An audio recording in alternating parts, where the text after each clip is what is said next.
موعد مباراة منتخب المغرب والبرازيل الودية والقنوات الناقلة. يفتح ملعب طنجة الكبير أبوابه لاستضافة قمة من العيار الثقيل والتي تجمع بين المغرب والبرازيل وديا، وذلك في أول لقاءات الفريقين بعد كأس العالم 2022.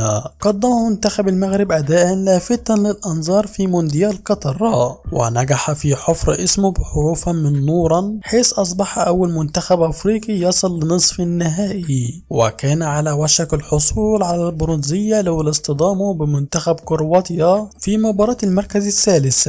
على الجانب الآخر لم يقدم المنتخب البرازيلي المنتظر منه في كأس العالم، حيث ودع من ربع النهائي على يد زملاء مودريتش أيضا بركلات الترجيح. موعد مباراة المغرب والبرازيل الودية هو يوم السبت القادم والموافق 25 من شهر مارس الجاري، وتقام كما ذكرنا في استاد طنجة الكبير. ومن المقرر أن يطلق الحكم صافرة بداية الشوط الأول من اللقاء المنتظر في تمام الساعة 10 مساء بتوقيت المغرب، والثانية 10 منتصف الليل بتوقيت القاهرة، والواحدة صباحا بتوقيت مكة المكرمة. وبكده متابعي الكرام نكون نهاية حلقتنا، يا ريت تدعمونا بلايك واشتراك في القناة علشان يوصلك كل جديد، وانتظروني في الحلقة القادمة. دمتم على خير، والسلام عليكم ورحمة الله وبركاته.